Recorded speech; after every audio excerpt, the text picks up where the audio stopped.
Bueno, ahí Belu dice, ¿cuál es la diferencia de endocrino y exócrino? Eso es una diferencia glandular. Acuérdense, las glándulas son de secreción endocrina o exócrina, que eso lo definimos en tejido y lo repasa este sistema cuando vemos las glándulas. Cuando yo hablo de secreción endocrina, significa que secreto a un vaso sanguíneo, que tiene continuidad en todo el cuerpo y que puede llegar a todo el cuerpo. En cambio, exócrino de afuera es una secreción hacia afuera del cuerpo. Y claro, llego hacia afuera, entonces la superficie corporal, pero la realidad es que no solo se toma la superficie corporal, sino lo que estaría adentro del tubo digestivo que no necesariamente tiene que tomar contacto con el interior de mi cuerpo. Entonces también se considera exócrino. Porque, por ejemplo, yo como, no sé, fibra, o sea, mucha verdura verde. Toda la celulosa de esa verdura nunca la vamos a absorber porque nuestro sistema no lo puede digerir. Entonces, entró al organismo, las glándulas exócrinas secretaron, generaron como toda una pasta, por eso se le llama fibra, porque ayuda a aumentar la cantidad de agua en el intestino, pero se termina liberando al exterior y nunca tomó contacto realmente con nuestras células. Entonces se sigue considerando exócrino. Secreción endocrina hacia el tubo, o sea, hacia el sistema, digamos, circulatorio, y exócrino hacia la superficie del cuerpo o hacia una cavidad que forme parte, digamos, de la cavidad digestiva y que no va a tomar contacto con el cuerpo. Si toma contacto es porque se absorbió y después pasó a la sangre. Entonces, bueno, al fin y al cabo, llegó al torrente sanguíneo. ¿Se entiende?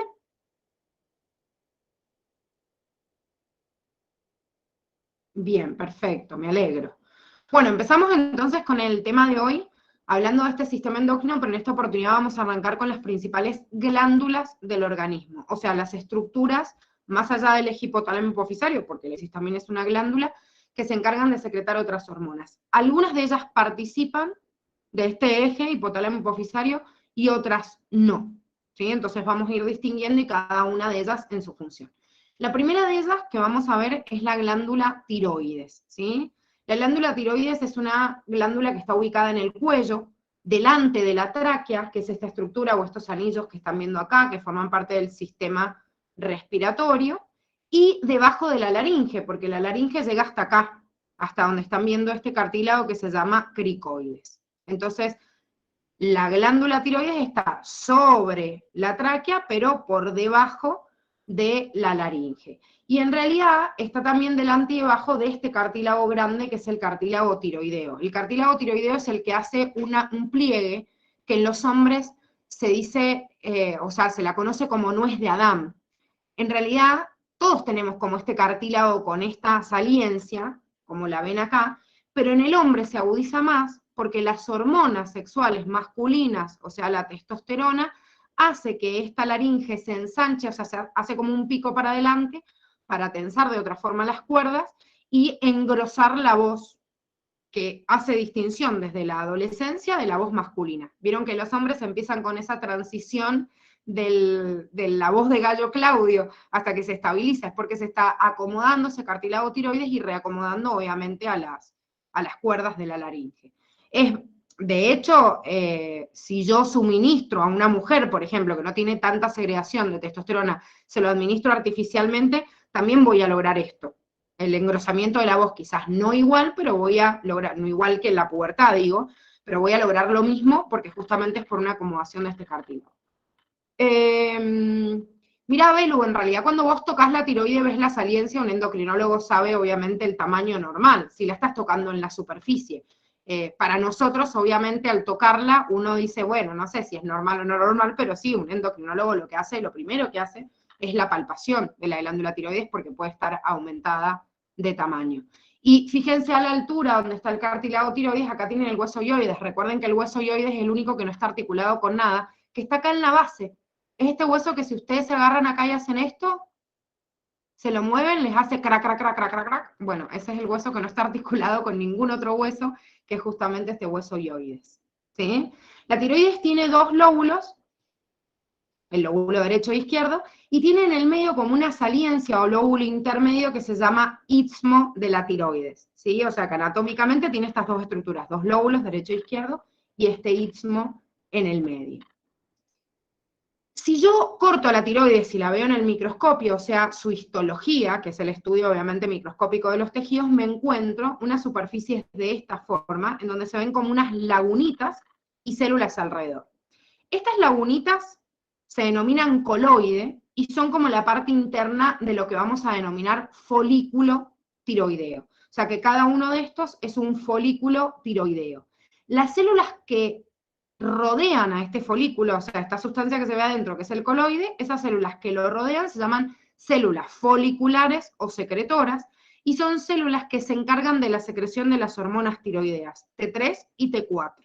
¿Y por qué es importante distinguirlas? Porque tengo también cúmulos de células que no forman parte del folículo, que van a estar entre medio de los folículos, de la capa que lo rodean, que se llaman células C o parafoliculares, y se llaman células C porque se encargan de secretar otra hormona que se llama calcitonina y que no depende del eje hipotálamo hipofisario.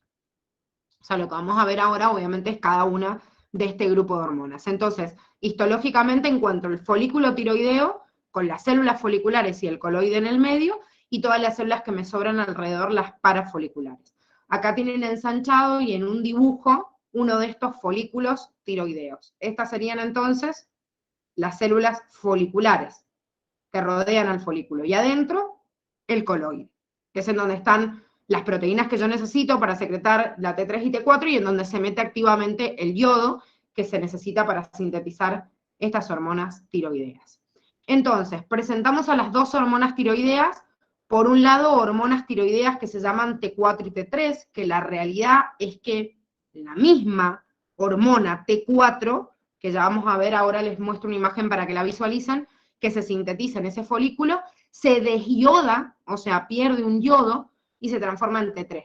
Por eso fíjense, tetrayodotironina. O sea, quiere decir que a la parte proteica de esta hormona se le unieron 4 yodos. En cambio en este hay 3. No es que se unen 3 y después 4, sino que se sintetiza la tiroxina, que es la hormona, digamos, por excelencia sintetizada en el folículo, que es la T4, y se desyoda dándome T3, que es una hormona metabólicamente mucho más activa. O sea, si le llega un tejido T3, va a producir un incremento de la tasa metabólica, que es su función, mucho más grande que la T4.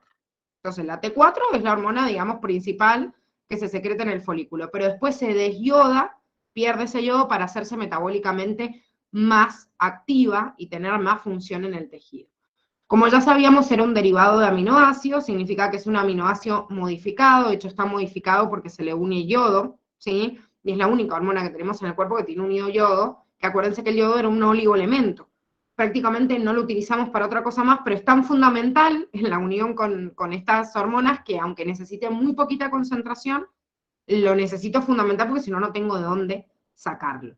Y como sabemos también, la función es el incremento de la tasa metabólica.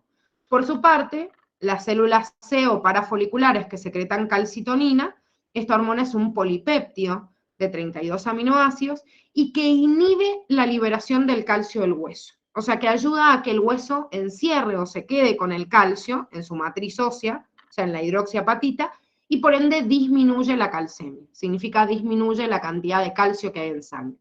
Ya vamos a ver el circuito de control de este, pero no depende del eje hipotálamo hipofisario, a diferencia de las hormonas tiroideas T3 y T4, que sí dependen del eje hipotálamo hipofisario. Acá tienen la imagen, como les decía, de la tiroxina o T4. Fíjense la estructura del aminoácido y el yodo que está, digamos, incluido en cada uno de estos ejes de esta estructura cíclica de la tirosina en la tiroglobulina, que es el componente proteico. Entonces la tiroxina es tetrayodotironina porque tiene 4 yodos. La T3 es igual que esta, nada más que pierde uno de estos yodos. O sea, se produce un proceso de desyodación. Cuando el yodo llega a la sangre, porque yo me alimenté, digamos, con algo que tenga contenido de yodo, a través de transporte activo, o sea, gastando ATP, meto el yodo al folículo tiroideo, a esta bolsita, digamos, que les mostré recién histológica, donde se ve el cúmulo del coloide en el medio y las células foliculares alrededor. En ese folículo tiroideo, el yodo se une con la tiroglobulina, que en realidad es la porción proteica que se va a encargar de la síntesis de estas hormonas. Entonces, a través de un proceso de oxidación, en la tiroglobulina hay restos de tirosina, que es un tipo de aminoácido, por eso es un derivado aminoácido, que se unen con cada uno de los yodos. O sea que necesito un proceso de oxidación para unir cada uno de estos yodos, ¿sí?, al extremo de la tirosina de la tiroglobulina. Y de esta manera, cuando uno todos esos yodos, formo esta tiroxina o tetrayodotironina, que es la T4.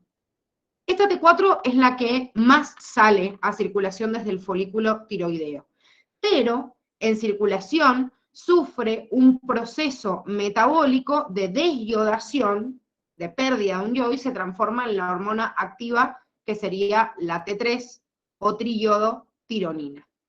Ambas aceleran la tasa metabólica, pero la hormona más activa es esta, ¿sí? Por eso tienen en este esquema como la T3 principal. Es más, cuando yo hago un control de T3 y T4 en sangre, generalmente pido T4. ¿Y por qué pido T4? Y porque la T3 es la que rápidamente se metaboliza, o sea, se desyoda y llega activamente al tejido.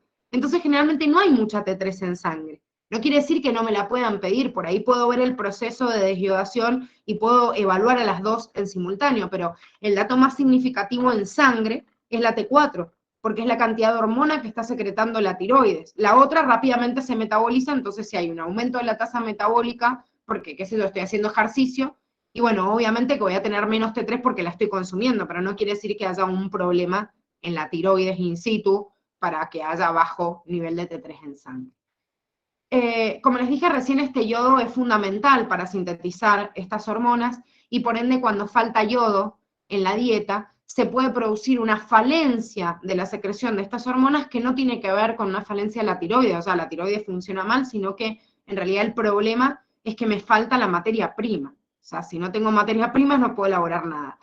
El yodo es muy abundante en los productos de agua de mar, por ende las personas que viven cerca de la costa generalmente consumen no solo mariscos, peces, sino derivados también del agua de mar, como por ejemplo algunas algas, digo, para no clasificar solo alimentación animal, incorporan de una forma más eficiente el yodo. Sin embargo, en zonas que están alejadas de la costa, como nosotros, es como que es bastante caro el producto de agua, porque ya el tener que transportarlo es como bastante salado y uno piensa y dice, bueno, me compro 1 kilo de merluza o 1 kilo de carne de vaca y encima la merluza sale más cara y parece como que no te llena, tenés que comprar más cantidad y no estamos acostumbrados, es una cuestión de costumbre, no estamos muy acostumbrados a consumir productos de mar porque también son caros. Entonces, debido a esto, en lugares que están cerca de la montaña y no de la costa como nosotros, se generaron algunas resoluciones a nivel estatal para poder implementar en la dieta este yodo y que en realidad no faltara como materia prima. En el caso de Mendoza y San Juan se llegó a una resolución que si ustedes se fijan en la sal de mesa, que esto creo que lo vimos en la primera unidad cuando vimos el yodo, si ustedes se fijan en la sal de mesa van a encontrar la descripción y va a decir sal yodada de acuerdo a resolución tal, tal, tal, no me acuerdo el número, pero la idea es que se incorporara legalmente a un producto de uso cotidiano la mínima concentración de yodo que yo necesito para que no se desarrolle un agrandamiento de la glándula tiroides por falta de yodo, ¿sí? El agrandamiento de la glándula tiroides se llama bocio. Y cuando yo tengo un agrandamiento de la glándula tiroides y tengo baja cantidad de hormona tiroidea, pero porque en realidad me falta yodo, ¿sí? Se produce como un agrandamiento del cuello, pero un signo, como vamos a ver ahora, de una persona hipotiroidea, o sea, que le faltan glándulas tiroideas.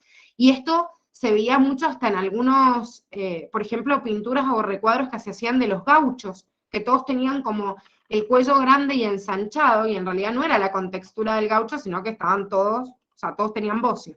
Entonces, en base a la evaluación, obviamente, de la ingesta de yodo, por eso se aplicó esta resolución y en muchos lugares se incorporan a productos básicos, como por ejemplo la sal de mesa. O sea, como que mínima sal vamos a consumir y metemos la mínima cantidad de yodo que necesitamos. ¿Cómo se regulan igual la secreción de estas hormonas? Estamos viendo T3 y T4. T3 y T4, liberadas por tiroides, reciben la estimulación, como ya hemos visto, del lóbulo anterior de la hipófisis o adenihipófisis a través de la TSH. Y a la vez, la TSH de la hipófisis es estimulada, el cúmulo de células de la glándula para secretar TSH, por el hipotálamo, a través de un factor liberador que es el TRH. Y como nosotros ya hemos visto, existe un circuito de retroalimentación negativo. ¿Qué quiere decir esto? Que cuando yo censo en la sangre y hay poquita T3 y T4, el hipotálamo dice, che, tengo que secretar TRH. TRH estimula a hipófisis, secreta TSH. TSH estimula la tiroides y la tiroides secreta T3 y T4. T3 y T4 son consumidas. O sea, T4 se transforma en T3, T3 llega a las células y empieza a ejecutar su función acelerando la tasa metabólica. Pero supongamos que la tiroides está secretando y ya todas las células agarraron, digamos, la cantidad de T3 que necesitaban. Y empiezan a aumentar las hormonas tiroideas en sangre. ¿Por qué? Porque hay más producción que la demanda que tiene el cuerpo. Entonces, el aumento de las hormonas tiroideas que no están siendo consumidas por los tejidos inhibe la producción del lóbulo anterior de la hipófisis e inhibe también al hipotálamo. Entonces, si yo inhibo estos dos circuitos, baja la cantidad de TRH, baja la cantidad de TSH y dejo de estimular a la glándula tiroides para que deje de producir hormonas tiroideas.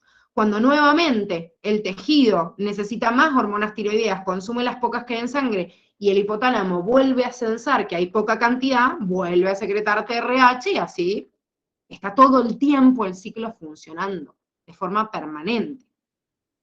Ahora, yo les hago una pregunta, que vamos a ver ahora las patologías, pero es importante verlo en este esquema de regulación. Y esto, el circuito de la tiroides, así como de otros circuitos de retroalimentación, se los preguntan un montón. Supongamos que la tiroides tiene un problema, o sea, está por un tumor y está produciendo más cantidad de hormonas tiroideas. Si obviamente la tiroides produce más hormonas tiroideas, es obvio que voy a encontrar T3 y T4 elevada en sangre. ¿Cómo piensan que van a encontrar en una persona que tiene hipertiroidismo la TSH y la TRH?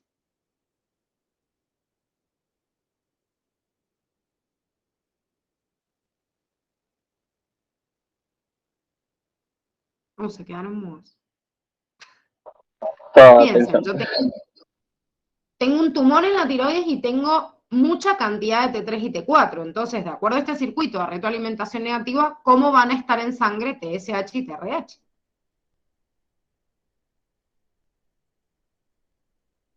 ¿Qué pasaría si es tan alta, Emma? Si la tiroides acá tiene una falla y hay mucha T3 y T4 en sangre, ¿sí? ¿Qué pasa si encima TRH y TSH están altas? ¿Qué hacen TRH y TSH? Se inhibe. No, estimulan. Si aumenta, estimulan. Miren el signo. Si esto está aumentado, hay mucha cantidad.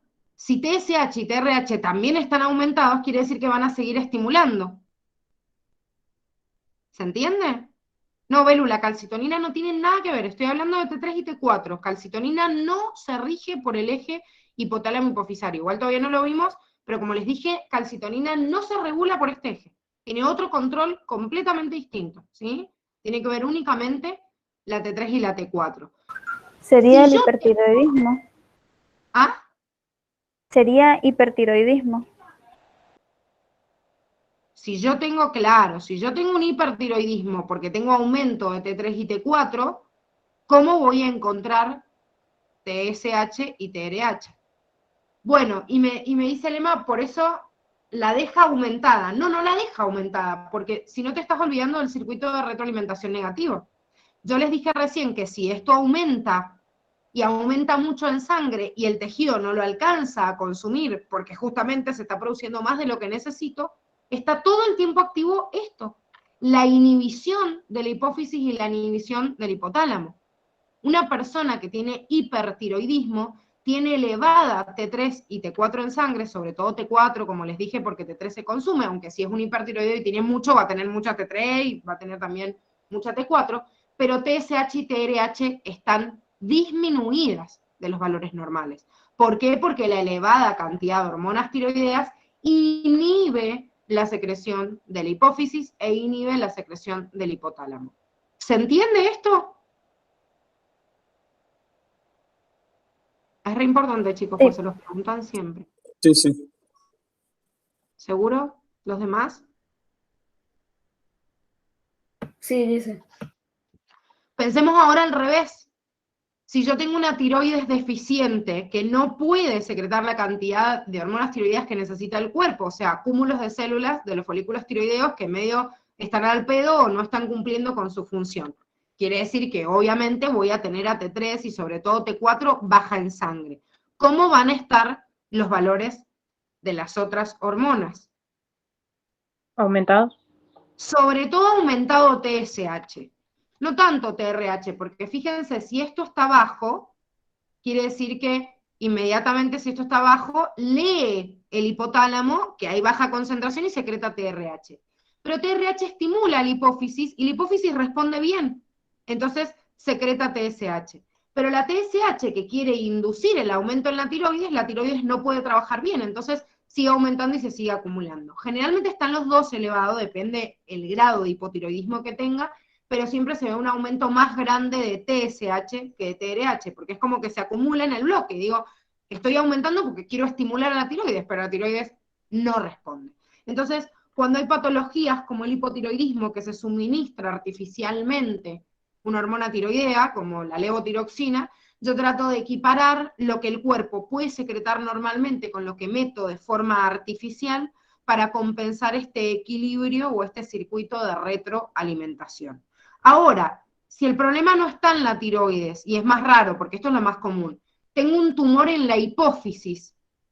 Ojo, porque la hipófisis tiene un montón de cúmulos de células, pero supongamos que tengo un microtumor de un cúmulo de células productoras de TSH, ¿sí? Y la hipófisis no estaría respondiendo bien, entonces el nivel de TSH puede ser, si tengo un tumor que produce, qué sé yo, de más, puedo tener más cantidad de TSH en sangre porque estoy produciendo de más, me puede inducir un hipertiroidismo en la tiroides, pero la tiroides está normal, nada más que produce más porque la TSH le está diciendo que produzca más, y en realidad regula esto como circuito de retroalimentación la TRH. Entonces la TRH está normal o está baja, pero hay una TSH muy elevada, y obviamente hormonas tiroideas también muy elevadas, porque hay mucha TSH en sangre.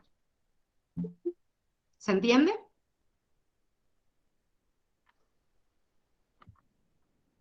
Sí. Sí. Bien. Como este circuito de retroalimentación depende obviamente del eje hipotálamo hipofisario, las patologías generalmente se evidencian en, digamos, en la falencia de tener más o menos hormonas tiroideas, pero siempre recuerden esto que acabamos de ver para ver dónde está el problema. Generalmente el problema está en la tiroides, o si está en la hipófisis o el hipotálamo, seguro que el cuadro va a ser más grave por otras cosas y no solo por el exceso o falta de hormonas tiroideas. Pero cuando la patología está en la tiroides, se desarrollan dos extremos: hipertiroidismo, si tengo mucha cantidad de liberación de hormonas tiroideas, que generalmente pasa por tumores o nódulos en la tiroides, algunas por enfermedad autoinmune, como por ejemplo la tiroiditis de Hashimoto, que es una de las patologías, digamos, más comunes autoinmunes, en donde se acrecienta o aumenta la tiroides, en donde yo trato de atacarla con yodo radioactivo o algunos tipos, digamos, de tratamientos para tratar de disminuir esos nódulos, pero generalmente es una cuestión de tiempo.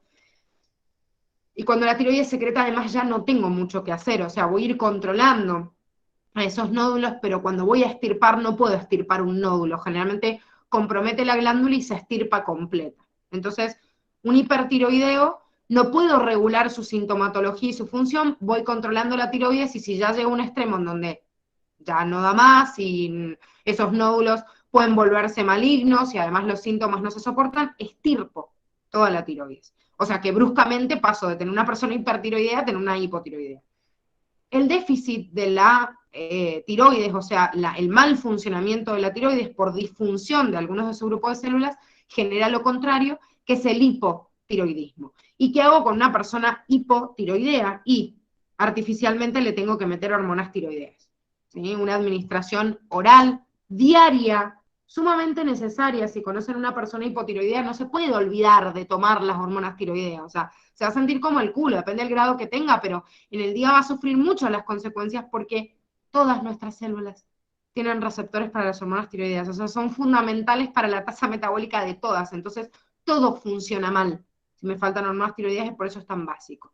Entonces, por disfunción de la tiroides e hipertiroidismo, generalmente por nódulos, tumores o algunas enfermedades autoinmunes como tiroiditis de Hashimoto. Si yo tengo aumento de las hormonas tiroideas, ¿qué tengo? Un aumento de la tasa metabólica en los tejidos. Entonces, algunos de los signos que van a ver son estos que pusimos en el listadito. Por ejemplo, gran excitabilidad, nerviosismo, temblor fino, insomnio, son todas alteraciones del sistema nervioso y muscular por exceso de la tasa metabólica, ¿sí? Están trabajando de más. Entonces el cuerpo está como todo el tiempo alterado. El mismo músculo, recuerden que al aumentar su tasa metabólica era una de las funciones que teníamos dentro de la termogénesis tiritante de producir calor. Entonces, una persona hipertiroidea tiene todo el tiempo mucha generación de calor y por eso tiene intolerancia al calor. Y por ende, también tiene sudoración excesiva porque era un mecanismo de disipación del calor de todo este calor que está generando de más. Con respecto al sistema respiratorio, genera un aumento en la frecuencia cardíaca por el aumento de su tasa metabólica, que se llama taquicardia, y de hecho el aumento de la frecuencia respiratoria, o sea, como que está agitado todo el tiempo, se llama taquipnea, ¿sí? Taquicardia, aumento de frecuencia cardíaca, taquipnea, aumento de la frecuencia respiratoria. Y al aumentar la frecuencia cardíaca y el corazón latir más rápido, bombea también más sangre, ayuda a la contracción de los músculos también, de los vasos, y por eso la mayoría de las veces se genera hipertensión arterial. Como es una persona que metabólicamente todo el tiempo está activa y aumenta mucho su tasa metabólica, consume mayor cantidad de grasa de su cuerpo, por eso generalmente pierden de peso o son muy delgaditas y están como todo el tiempo muy activos. Y el aumento también de la tasa metabólica en determinados lugares puntuales, como por ejemplo en el globo ocular, genera algunos signos marcados, que no por, o sea, por el grave, digamos, la grave consecuencia que puede haber en otros tejidos, sino porque es algo notorio, se puede dar exoftalmia, que es como la protrusión del globo ocular, ¿sí? Es como que el globo ocular se sale, o sea, está como para afuera. Esta es la misma persona, se los puse a propósito, porque hay gente que tiene los ojos saltones y no necesariamente tenga que ser hipertiroidea, pero cuando hay una transformación de ese ojo, o sea, que se va como saliendo hacia el exterior, es producto justamente del aumento, y si por ahí no lo tiene desde el nacimiento, podemos verlo como un signo para determinar hipertiroidismo. No se van a encontrar en una persona hipertiroidea todo y todos los síntomas así bonitos de libros. De hecho, todo lo que estudian del libro después en el consultorio lo ven, no sé, en un 2%, y lo otro es ingenio del médico todo el tiempo. Cuando uno dice, ¿para qué un médico estudió, no sé, 15 años de su vida y después va una persona a la consulta y no le puede determinar qué tiene? Y porque si fuéramos tan fáciles, creo que ni siquiera la medicina duraría 10 años de estudiarla. O sea, la realidad es que me encuentro alguno de estos signos y después tengo que ver estas hormonas tiroideas en contexto con todo el otro cuerpo. Porque quizás hay una persona que tiene un nódulo en la tiroides y tiene hipertiroidismo, pero otras hormonas compensan su funcionamiento en menos, entonces no se evidencian muchos de estos signos y pasa desapercibido si yo no hago, qué sé yo, una ecografía, ¿sí? Y analizo en realidad el tamaño de la tiroides, porque quizás los signos pasan como normales. En el hipotiroidismo pasa lo mismo, pero al revés. Como tengo una deficiencia de la glándula tiroides, disminuyen las hormonas tiroideas, entonces la consecuencia en todos los tejidos es la baja tasa metabólica. En el músculo y en el cerebro van a generar esto: falta de vitalidad, desgano, miopatía hipotiroidea, es como que se afecta y hay una patología a nivel muscular, como si se atrofiara el músculo, ¿sí? Por falta, obviamente, de la aceleración de su tasa metabólica. Aumento del sueño, lo contrario, intolerancia al frío, porque no producen tanto calor por termogénesis tiritante y por ende también se reseca la piel porque tratan de conservar el agua, ya que es un mecanismo de enfriamiento. Bradicardia, o sea, disminución de la frecuencia cardíaca.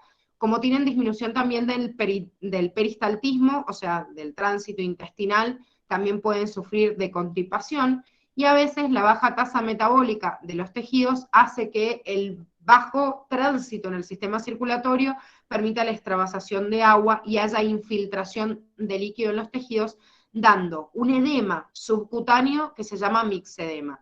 Miren, yo les he puesto acá una imagen así como muy extrema, pero para ver un mixedema extremo no necesariamente tiene que ser de hipotiroideo, pero para que ustedes lo distinguieran. Cuando digo que hay retención de líquido, como que aprieto y queda como un huequito, es más, cuando retiro el dedo queda así como hundido, a esto se le llama edema. El mixedema es cuando esto es generalizado en todo el cuerpo, porque es un edema subcutáneo. Generalmente no se ve tan brusco como acá, pero si les pongo una imagen de un mixedema de todo el cuerpo, pero en realidad no les pongo su dedo tocándolo, medio como que lo van a ver y van a decir, no entiendo qué es lo que está mal. O sea, se siente más al tacto que a la vista, ¿sí? Por eso se los puse en esta imagen como exagerado, para que pudieran ver en realidad qué es un edema. Pero mixedema es infiltración de líquido hacia toda la parte subcutánea. Ah, me fui a cualquier lado. Y por eso se ve como un edema generalizado.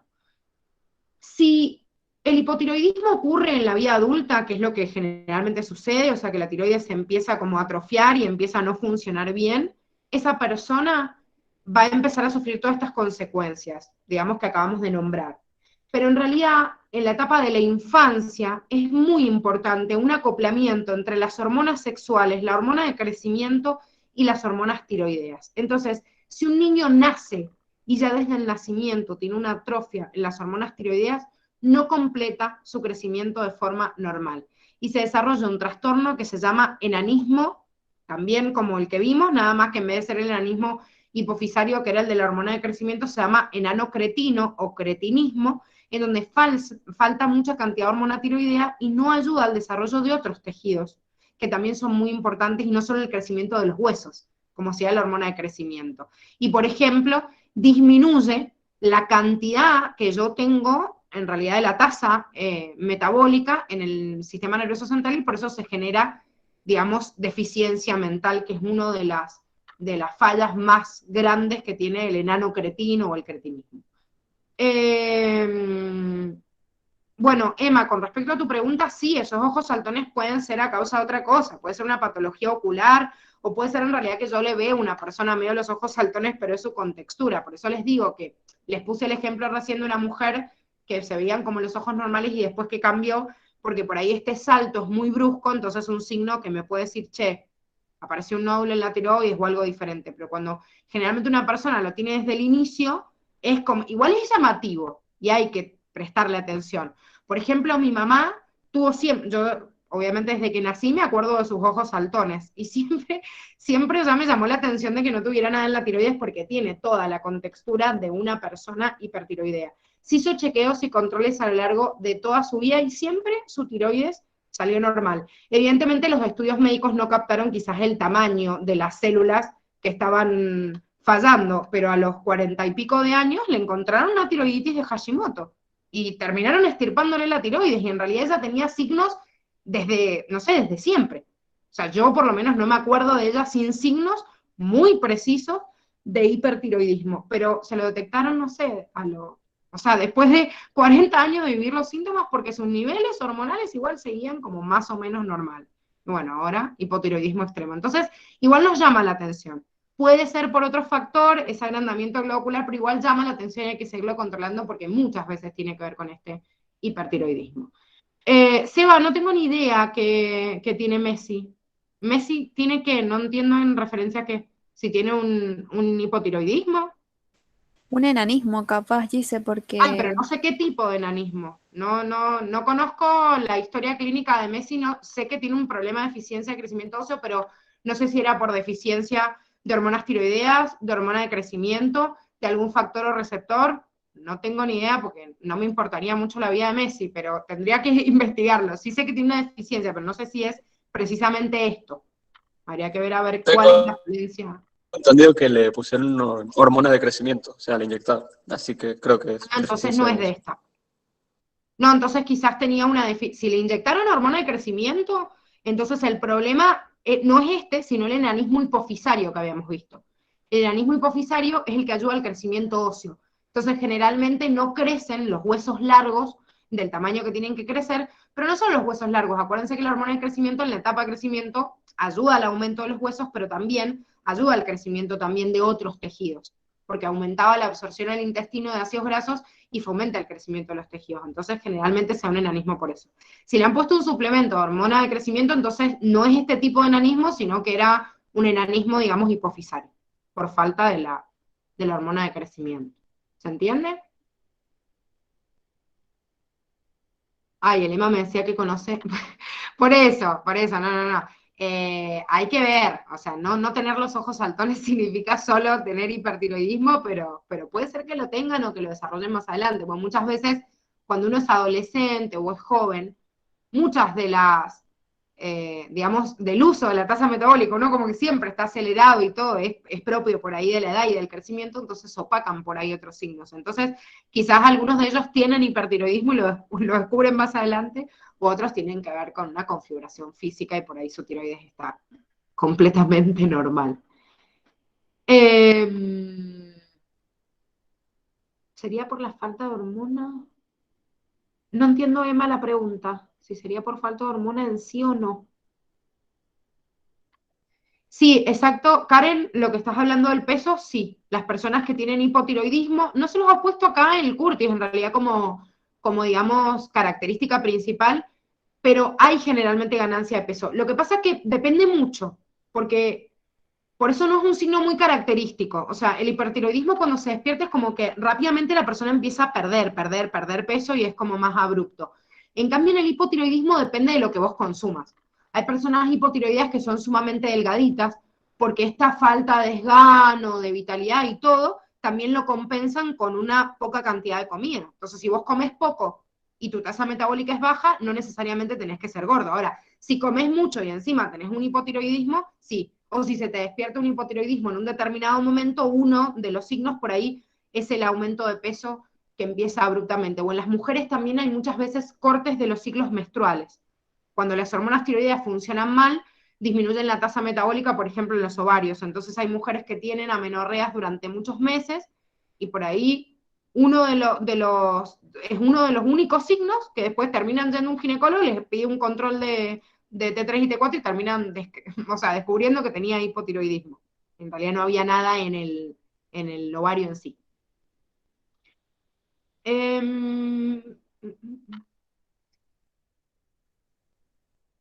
No, Belu, por ver el tipo de cuello, en realidad si no lo ve un endocrinólogo y si hace en realidad o un análisis de realmente si hay un agrandamiento de la tiroides, porque puede tener papada y la tiroides estar normal, o sea, en el cuello hay otras estructuras, o puede ser acumulamiento de grasa y no necesariamente ser un hipertiroidismo. De hecho, vamos a ver en las glándulas suprarrenales, o sea, el aumento de glucocorticoides te hace aumentar como una papada acá en el cuello y es una atrofia en la glándula suprarrenal y la tiroides está normal. O sea que el cuello está aumentado nada más, pero en realidad yo no pueda saber si es realmente la tiroides o no, no podés saber si es normal, si es hipo, si es hiper o si está normal.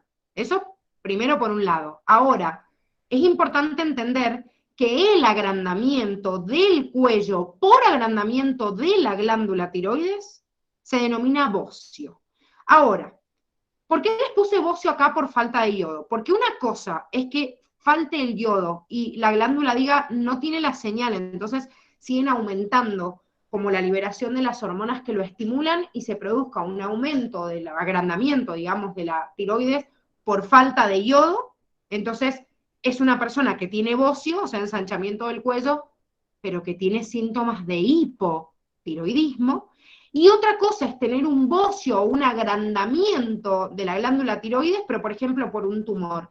Generalmente se localiza más de un lado, como por ejemplo ven que esta persona tiene como más ensanchado un lóbulo de la tiroides que el otro. Entonces, acá generalmente hay un tumor o un nódulo que hizo ensanchar a la tiroides, no se ve así como homogénea, aumento de tamaño, sino solo de un lado, que muchas veces puede ser por un tumor en la misma tiroides, entonces esta persona tiene un hipertiroidismo. Entonces, ojo, bocio es agrandamiento de la glándula tiroides, pero yo puedo tener un bocio, que se le llama bocio propiamente dicho, por estímulo de que me falta yodo y la tiroides le llega mucha TSH, entonces se ensancha, pero en realidad la tiroides, por más de que se ensanche, no puede producir hormonas tiroideas, entonces tiene síntomas de hipotiroideo, o puedo tener un bocio, un agrandamiento de la glándula por tener nódulos en la tiroides y tener sintomatología de hipertiroidismo. ¿Se entiende?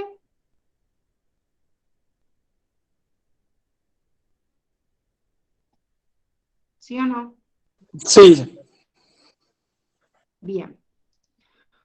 Bueno, Vamos a la glándula paratiroides, y acá la glándula paratiroides, como es una glándula especializada en controlar en realidad en la regulación del calcio, vamos a aprovechar y vamos a repasar la otra hormona que ya dijimos que la secreta la tiroides y que se encarga de la regulación del calcio, que es la calcitonina. Las paratiroides son 4 glándulas muy chiquititas que están detrás o dentro mismo de la tiroides en la cara posterior, o sea que esto que están viendo acá es la tiroides misma, y estos que se ven como puntitos son las glándulas tiroideas que están adentro, de hecho son las glándulas más chiquititas del ser humano.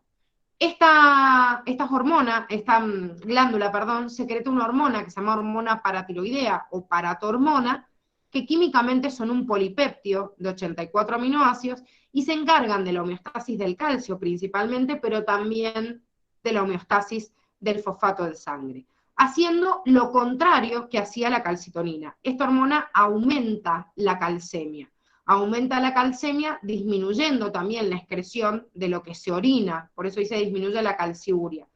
El sufijo uria significa de orina, o hace referencia a orina, y emia a sangre. O sea que cualquier valor o nivel que ustedes vean en sangre y en orina, siempre lo van a distinguir por ese sufijo. Por ejemplo, glucemia es glucosa en sangre, glucosuria es glucosa en orina, calcemia es calcio en la sangre, y calciuria es calcio en orina, y así en cada uno de los valores iónicos o de algunos compuestos orgánicos también.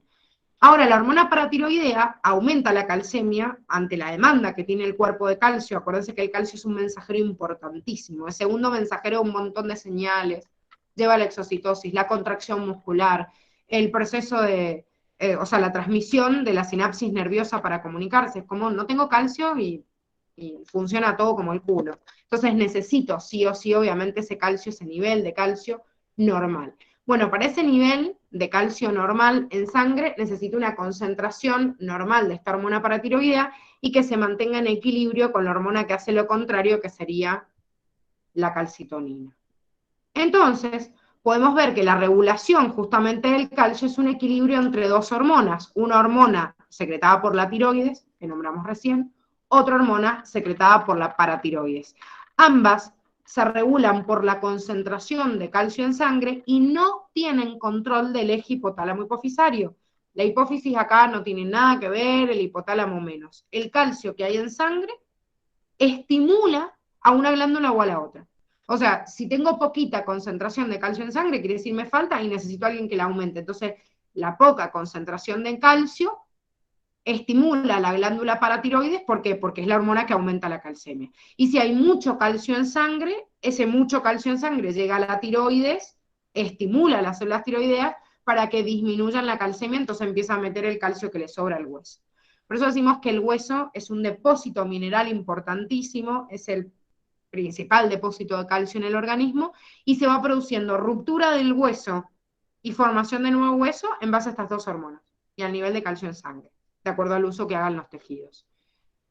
La calcitonina nada más fija calcio al hueso, lo que hace es ir puntualmente a los osteoblastos. Recuerden que los osteoblastos tenían potencial osteogénico, o sea, generaban osteocitos, pero además de ellos generan la matriz extracelular por hidroxiapatita, entonces meten el calcio que está sobrando en la sangre para fabricar obviamente más hidroxiapatita y inducir la replicación de o sea, la formación de nuevos osteocitos.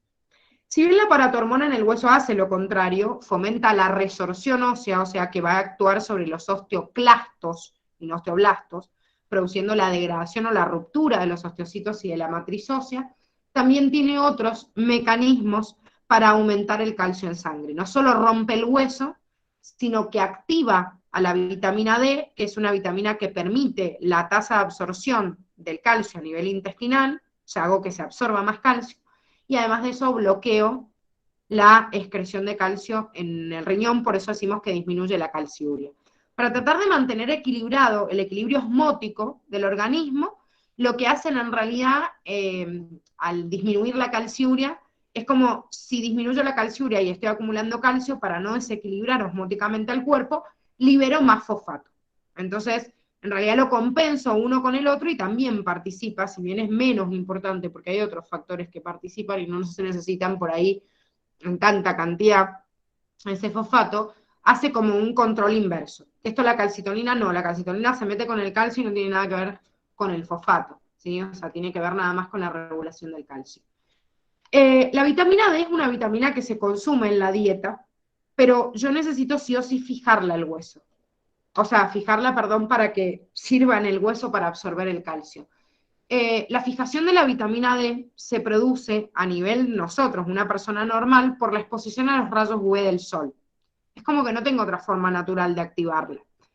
Pero no es que me tenga que poner a tomar sol, o sea, no es excusa para que se planten al sol y encima con la intensidad que hay. Por ahí de salir a caminar, nada más, me fui a la parada del colectivo, fui a comprar pan en la esquina y volví, esa salida mínima y ese contacto mínimo con el reflejo de la luz solar sobre la piel hace que esta vitamina D se fije y realmente sirva para aumentar la absorción del calcio. Entonces, ¿cuándo es un problema esto? Y en personas que están encerradas, por ejemplo, viejitos de la tercera edad que han estado encerradas o después de toda esta pandemia que los mantuvieron encerrados, no me quiero imaginar la cantidad de problemas óseos que van a empezar a venir después, porque muchas veces este contacto con el exterior mínimo es lo que hace que esa mínima concentración de vitamina D se fije. Las personas que están muy encerradas e imposibilitadas de moverse, no solo les dan calcio, o sea, en pastillitas, digamos, aparte, porque ya la dieta no puedo, sino le doy calcio, le doy vitamina D, pero además de eso le tengo que dar un fijador artificial de la vitamina D, porque no se están exponiendo a la luz, no están absorbiendo igual, porque la tasa intestinal, obviamente, de absorción va bajando a lo largo de la vida, y de generación de hueso nuevo también. Por eso, salvo que yo tengo una patología extrema desde el inicio de la vida, la osteoporosis o la osteomalacia, o sea, la degradación del hueso, ocurre con la edad porque la tasa metabólica de todas las células obviamente no funciona de la misma manera. O sea que si ustedes se fijan, tengo, con respecto al hueso, una sincronicidad entre la tiroides y paratiroides para que hagan un ciclo de retroalimentación en el hueso, una inhibiendo la liberación del calcio del hueso, o sea, aumentando la formación de hueso, que es la calcitonina, y otro aumentando la degradación del mismo, que es la hormona tiroidea, ¿sí?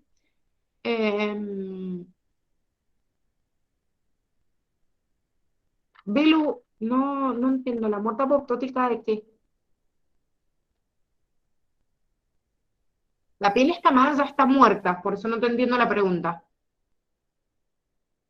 No, dice que yo te preguntaba que, viste cuando tomamos sol que hay personas que se nos escama la piel porque decimos que nos hemos quemado. Yo vi un video en el que decía que las células en realidad son células muertas que realizan apoptosis para no darnos cáncer, digamos.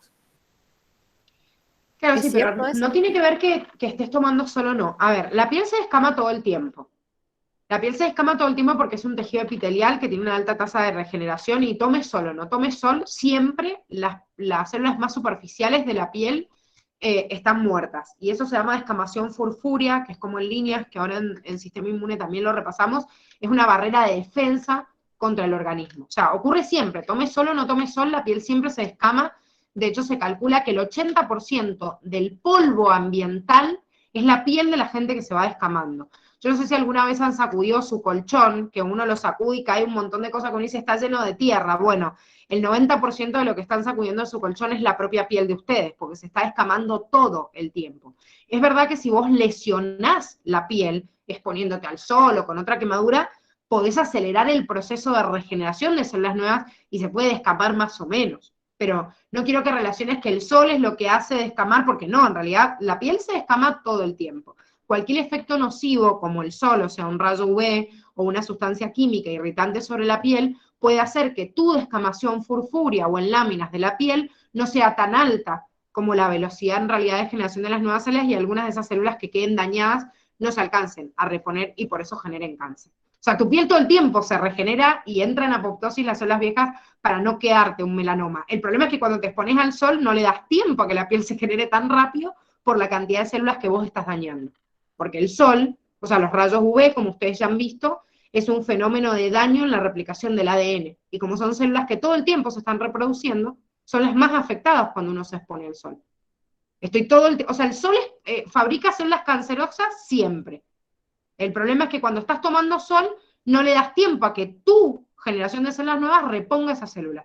Por eso es el factor número 1 de generación de melanoma. Y hoy en día es terrible el nivel en realidad de rayos UV y la intensificación que hay y cómo dañan a la piel. Y dicen que el melanoma es uno de los cánceres más terribles porque da metástasis en todos lados y es uno de los más dolorosos que existe. Así que bueno, yo les recomendaría quedarse blancos o váyanse, no sé, pónganse cremas autobronceantes y empiecen a cuidarse. Bueno, no, pero si te tenés que poner, lo que pasa es que hoy en día uno se tiene que poner bloqueador en todo, ¿eh? O sea, como tipo, antes uno se ponía bloqueador si iba a la pileta o en el verano, no sé. Ahora, fíjense que las cremas, incluso de cosmética general o cualquier crema de la cara, les recomiendan que tenga siempre, todo el tiempo, protector solar. Y no tiene que ver con una estética nada más, aparte que la piel se arruga y parece una pasa de uva. O sea, la gente que se expone todo el tiempo a tomar sol, después se arrepiente toda la vida porque estuvieron re bronceaditos, pero después tienen 50 años y parece que tuvieran 80, porque la piel les queda hecha una pasa de uva, un asco, toda deshidratada. Pero más allá de eso, cuando ya el melanoma, o sea, desde la piel, que hay tanta tasa de generación y va la sangre todo el tiempo, se descubre, es muy difícil que no termine esparciéndose a todos los vasos y matándose. Por eso es como muy peligroso. Bueno, rápidamente, para cerrar este tema de la paratiroides, si yo tengo un exceso de hormonas paratiroideas, voy a tener hiperparatiroidismo, generalmente por un tumor en la paratiroides. Como dijimos recién, si la paratiroides libera más calcio a la sangre, va a producir una ¿sí? O sea, una hipercalcemia, pero lo más, digamos, lo más notorio va a ser la disminución del calcio en orina o el aumento de fosfato, y lo único que me preocupa de esa, en realidad, tanta cantidad de calcio en sangre, es que se está rompiendo el hueso para hacerlo. Entonces, la consecuencia más grande de una persona con hiperparatiroidismo es la osteomalacia o la osteoporosis. Y en el caso de la déficit, quiere decir la menor cantidad de hormonas paratiroideas, se da generalmente por extirpación de las glándulas. Si tengo un nódulo o me llevé o operé las glándulas tiroideas y me llevé puestas las paratiroideas porque están como pegadas atrás, y generalmente a las personas que le sacan la tiroides le dan suplemento de hormonas tiroideas y paratiroideas también por las dudas, pero si esto no se hace, se produce una disminución de estas hormonas que son las que me llevan el calcio a la sangre. Si yo tengo poco calcio en la sangre, se va a producir, uno de los signos más notorios es la deficiencia en el músculo, que se denomina tetania, en donde se producen espasmos o contracciones musculares violentas y son sumamente graves para músculos, digamos, vitales, como son el corazón o el diafragma, ¿sí? Que pueden llevarme incluso a la muerte. ¿Alguna duda, chicos?